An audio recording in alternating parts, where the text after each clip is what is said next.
समस्त चराचर विश्व में अनंत प्राणियों के रूप में अभिव्यक्त भगवान के पावन चरणों में सभक्ति नमस्कार। प्रिय साधकों, जिसको साध्य का पता नहीं है, साध्य की ओर जिसकी दृष्टि नहीं है, वह साधक नहीं बन सकता।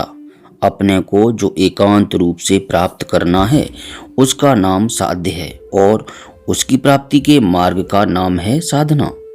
अपने कार्य में, अपनी साधना में जो निरंतर बिना किसी दूसरी ओर ताके झांके चलता रहता है वह साधक है। साधक को ये दो बातें हमेशा याद रखनी चाहिए, ध्यान में रखनी चाहिए। पहली, लक्ष्य को भूलना नहीं है, और दूसरी, अत्यंत आतुरता होने पर भी, आर्त भाव होने पर भी कभी ऊबना नहीं है। देर सहन नहीं होती है, परंतु देर होने के डर से साध्य को छोड़ देना बहुत बड़ी भूल होती है। भगवान ने गीता जी 6:25 में कहा है, शनय शनय रूपर मेद बुद्ध्या धृति गृहीत्या आत्मसंस्थम मनः कृत्वा न किंचिदपि चिंतयेत। अर्थात धीरे धीरे अभ्यास करता हुआ उपरति को प्राप्त हो तथा धैर्य युक्त बुद्धि के द्वारा मन को आत्मा में लगाओ। दूसरे किसी भी चीज का चिंतन मत करो। यदि बीच में ही ऊब गए, यदि रास्ते में ही विचलित होकर हट गए तो ठीक नहीं होगा। इसलिए साधक को धैर्यवान और विश्वासी होना चाहिए। साधक केवल चलना जानता है, वह पल पल में पूछता नहीं कि अभी कितनी दूर है, वह दूरी से घबराता नहीं है। प्रियतम से मिलने को जिसके प्राण कर रहे हाहाकार, गिना नहीं उसने पथ की दूरी को, भय को किसी प्रकार। जब तक हमारे प्राणों में एक हाहाकार नहीं हो जाता, जब तक भगवान को प्राप्त करने के लिए साधक के हृदय में एक संताप नहीं उठता, आग नहीं लग जाती, तभी तक वह चारों ओर ताकता है। तभी तक आज कितनी माला फेर ली, आज कितना जप हो गया, दूसरे काम भी करने हैं, ये सब बातें रहती हैं। जब प्राण उसके लिए आकुल हो उठें, प्राणों में आर्त भाव छा गया, तब चलने पर वह नहीं देखता कि कितना चलना है, बस चलना है। प्यारे के पथ पर चलना है, प्रियतम के मार्ग पर चलना है। वह यह नहीं देखता कि मार्ग में कोमल पुष्प बिछे हैं या बर्छियां बिछी हैं, मार्ग में हर तरह के सुख आराम हैं या केवल कष्ट ही कष्ट हैं। यह सुविधावाद साधन में नहीं चलता है।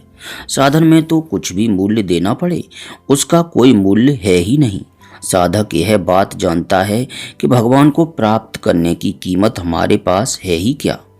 वह तो स्वयं कृपा करके कभी दर्शन दे देते हैं। उन्हें प्राप्त करने की कीमत देकर हम उन्हें खरीद लें, ऐसी कोई कीमत हमारे पास नहीं है। हमारे पास है गंदा मन, गंदा शरीर, अनेक प्रकार की बाधाओं से भरा हुआ यह अपवित्र जीवन। हमारे पास अविचलित रहने वाली बुद्धि नहीं है और न ही विशुद्ध मन। हम क्या देकर भगवान को खरीदेंगे? हाँ, हम भगवान को देंगे अपना दैन्य, भगवान को देंगे अपनी मजबूरी, भगवान को देंगे अपनी गरीबी, भगवान को देंगे अपनी अयोग्यता।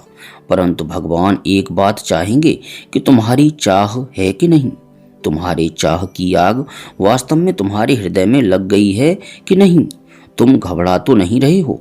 तब भले ही अयोग्य हों, भगवान हाथ पकड़कर ले जाएंगे। भगवान गीता जी के 12वें अध्याय के 7वें श्लोक में कहते हैं, तेषाम अहम समुद्धरता मृत्यु संसार सागरात भवाम न चिरात पार्थ मया आवेशित चेतसाम। अर्थात जो मेरे में आवेशित चित्त हैं उन लोगों को संसार सागर से पार करने वाला मैं होता हूँ तथा पार करने में देर नहीं होती।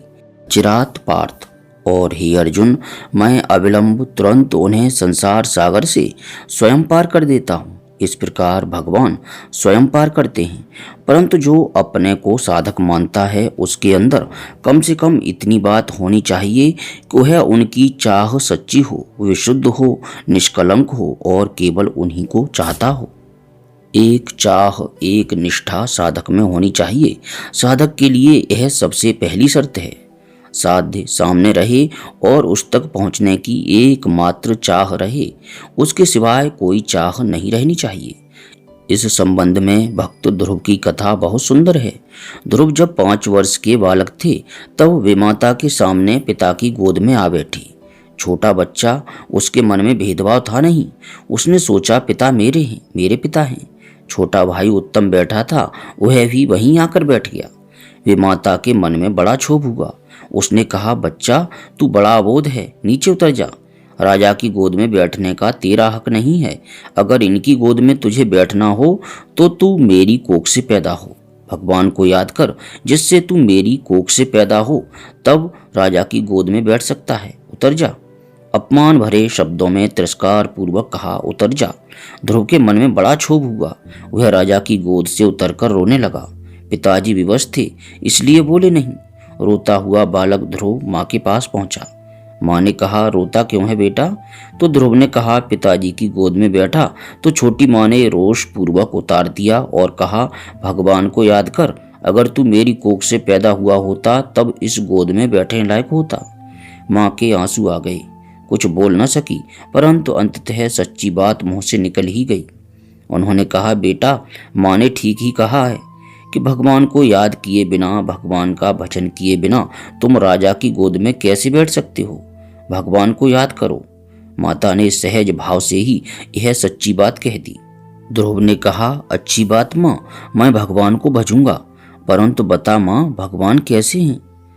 5 वर्ष का बच्चा जानता नहीं था कि भगवान कैसे हैं, क्या हैं, उनका तत्व क्या है। माँ बोली, बेटा एक बात याद रखना, भगवान की आंखें कमल के पत्ते जैसी विशाल हैं। श्रीमद् भागवत के 4:8-23 में आता है, पद्म पलाश लोचन। इतना सुनकर ध्रुव जी भगवान के अनुसंधान में चल दिए। माता गुरु हो गई। प्रिय साधकों, भगवान के अनुसंधान में चलने वालों से 2 बातें स्वाभाविक रूप से छूट जाती हैं। पहला भय और दूसरा प्रलोभन। ये अगर बने रहते हैं तो चल नहीं पाते हैं, रुक जाते हैं। भगवान के मार्ग में चलने वालों के सामने ये 2 विघ्न आते हैं। ध्रुव निश्चय से चले। माँ नहीं जानती थी कि मेरे इस प्रकार ही कहने से यह बच्चा चल देगा, परंतु उसके अंदर सच्ची लगन थी। क्षत्रिय बालक था। मन में एक जोश आ गया, बस भगवान को प्राप्त करना है। मार्ग में नारद जी ने देखा और विचार किया कि अगर अधिकारी हो तो मंत्र देना चाहिए। नारद जी का यही काम है। नारद जी ने कहा, बेटा ध्रुव कहाँ जा रहे हो? उसने कहा, भगवान से मिलने। नारद जी ने फिर कहा, भगवान से मिलने? जानते हो भगवान कहाँ हैं, कैसे हैं? वह बोला कि माँ ने बताया है कि कमल के पत्ते जैसे भगवान के विशाल नेत्र हैं और वे मधुवन में रहते हैं, मैं वहीं जा रहा हूँ। नारद जी ने कहा कि क्यों जा रहे हो? तब ध्रुव ने सारा वृत्तांत बता दिया। नारद जी ने उसे समझाया कि बेटा वापस चलो, मैं तुम्हारे पिताजी के पास चलता हूँ, उनसे कहकर तुम्हें राज्य दिलवा देता हूँ। उसने कहा कि मुझे भगवान से लेना है, आपसे नहीं लेना है। मुझे भगवान से मिलना है। वह तनिक भी प्रलोभन में नहीं आया।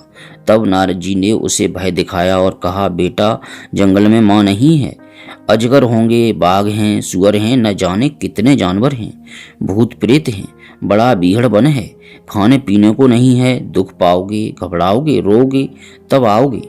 इस पर ध्रुव बोले, यह सब कुछ मैं नहीं जानता, भगवान तो है ना वहां पर, मैं जाऊंगा। नारद जी ने कहा कि एक बार फिर सोच लो। ध्रुव बोले कि मैंने सोच लिया है, मैं अवश्य जाऊंगा। नारद जी ने सोचा कि यह न भय में आने वाला है न प्रलोभन में, यह सच्चा साधक है। उन्होंने कहा कि तुम जाकर 12 मंत्र ओम नमो भगवते वासुदेवाय का जाप करो। ध्रुव ने ऐसा ही किया और उस छोटे से बच्चे ने 6 माह में ही भगवान को पा लिया। जो किसी प्रलोभन में फंस जाए या किसी भय से भीत हो जाए। पार्वती जी जब तप कर रही थीं और भगवान शिव के ध्यान में मग्न थीं, तो भगवान शिव ने सोचा कि पार्वती के गौरव को प्रकट करना है। पार्वती जी की क्या परीक्षा, वे तो भगवान शंकर की नित्य अर्धांगिनी हैं। यह कथा विविध पुराणों में विविध भांति से आती है और सभी कथाएं बड़ी सुंदर हैं, सुरम्य हैं। यहाँ पर श्री रामचरितमानस की कथा मैं आपको सुनाता हूँ। जब पार्वती जी तप कर रही थीं, तो भगवान शिव ने सप्त ऋषियों को भेजा कि जाकर पार्वती की परीक्षा करो। वे पार्वती के पास गए और उनके नेत्र खोलने पर उन्होंने पूछा कि यह क्या कर रही हो? पार्वती जी ने उत्तर दिया कि महाराज तप कर रही हूँ। उनके कारण पूछने पर बोली, महाराज भगवान शंकर को प्राप्त करने के लिए। इतना सुनते ही सप्त ऋषि एक साथ हंस पड़े। बुद्धिमान किसी को देखकर हंसे तो इससे उसकी मूर्खता परिलक्षित होती है। सप्त ऋषियों ने हंसते हुए कहा, पगली, तुम उससे विवाह करना चाहती हो जिसके घर में कोई नहीं है। वह शमशान में रहे, वहाँ की भभूत शरीर में लगाए, सांपों की गहने पहने, अजगरों की गले में माला पहने, मुंड माला पहने, बैल की सवारी करे, नंगा रहे, पहनने को वस्त्र नहीं। इस प्रकार के एकाकी, धतूरा खाने वाले, भांग पीने वाले, कभी कालकूट पी लेने वाले पुरुष को पति बनाकर क्या तुम सुखी होगी? तुम भी जड़ प्रतीत होती हो, पहाड़ की बेटी हो ना। इस प्रकार उलाहना दिया और भय दिखाया। पार्वती जी मुस्कुराने लगीं और बोलीं, वाह, आपने भगवान शंकर का बड़ा अच्छा रूप दिखाया। जो संसार के परित्यागी होते हैं, विरक्त होते हैं, जो वास्तव में शिव स्वरूप होते हैं, जगत से विरहित हो, जो स्वरूप में स्थित होते हैं, वही तो ऐसे होते हैं। बड़ा सुंदर है। वे मुस्कुराकर रह गईं। सप्तऋषियों ने देखा कि यह दांव तो नहीं लगा, दूसरा अस्त्र फेंका। वे बोले, सुनो पार्वती, हमने तुम्हारे लिए एक वर खोजा है जो बहुत ही ऐश्वर्यवान, महान, सुंदर। वे सौंदर्य, माधुर्य, ऐश्वर्य निधि, सर्व सद्गुण संपन्न, अनंत गुण ऐश्वर्य के समुद्र वैकुंठनाथ भगवान विष्णु हैं। तब पार्वती जी ने कहा कि महाराज, विवाह कराने का आप लोगों को शौक हो तो संसार में वर कन्या बहुत पड़े हैं, आप जाकर शादी कराओ, यही काम करो। महाराज, मैं क्या कहूँ आपसे, मेरे लिए तो महादेव अवगुण भवन, विष्णु सकल गुण धाम, जेह कर मनोरम जाहे, सन ते ही सन काम। माना कि महादेव जी अवगुणों के भवन हैं और विष्णु समस्त सद्गुणों के धाम हैं, परंतु महाराज, जिसका मन जिसमें रम गया उसको तो उसी से काम है। जन्म कोट लगे रगर हमारी, बरौं शंभु नत रहूं कुंवारी। मेरा तो करोड़ों जन्मों तक यही हट रहेगा कि या तो शिव जी को वरूंगी, नहीं तो कुमारी ही रहूंगी। सप्त ऋषियों ने उनका अविचल विश्वास देख लिया। तब बोले, बेटी, घबराना नहीं, शिवजी आएंगे, तुम तो शिवजी की नित्य अर्धांगिनी हो। इस प्रकार साधकों के सामने बहुत से विघ्न आएंगे, प्रलोभन के रूप में, मान के रूप में। आप थोड़ा सा भजन करने लगिए तो आसपास वाले लोग, घर वाले लोग कहेंगे कि बड़ा महात्मा है। बहुत से भक्त लोग मिल जाएंगे, चाहे वे जिस भाव में आएं, पूजने या पुजवाने के लिए। बहुत से भक्त साधुओं के पास आते हैं पुजवाने के लिए कि अपनी पूजा का कोई अच्छा सा साधन बन जाए।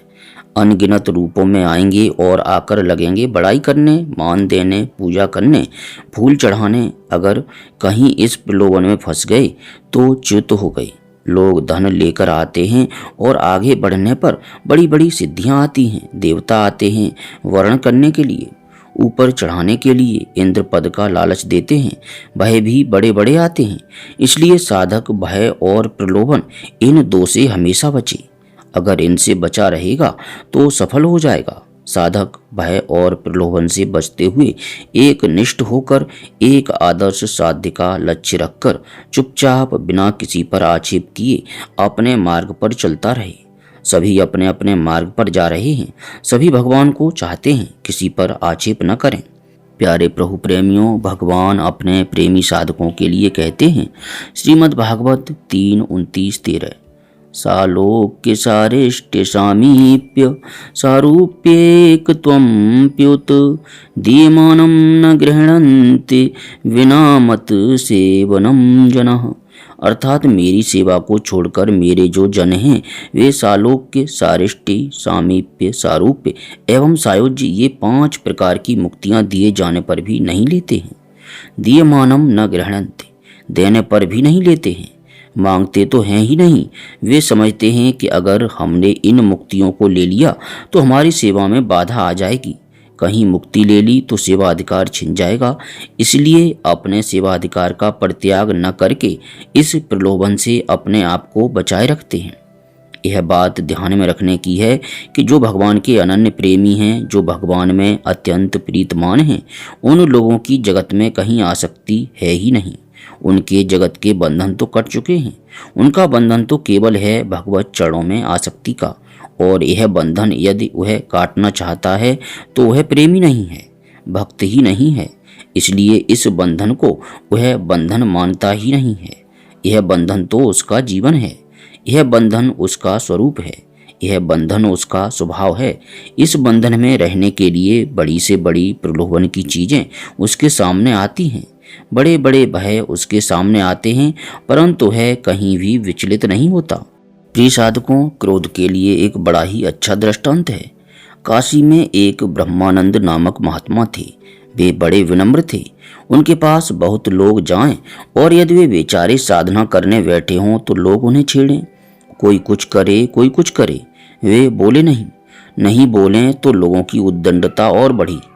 एक दिन उनके एक गुरु भाई आए। सब देखा। वे उनसे बोले, तू मूर्ख है, आने वालों पर गुस्सा खूब जोर से कर। उन्होंने कहा कि मुझे गुस्सा होना आता ही नहीं। तब गुरु भाई ने कहा कि ठीक है, मैं बैठता हूँ, और वे पास में बैठ गए। गुरु भाई ने जहाँ दो चार को डांटा, लोगों ने कहा कि वहाँ न जाओ, वहाँ तो एक बड़ा क्रोधी साधु आ गया है। लोगों का वहाँ पर आना बंद हो गया।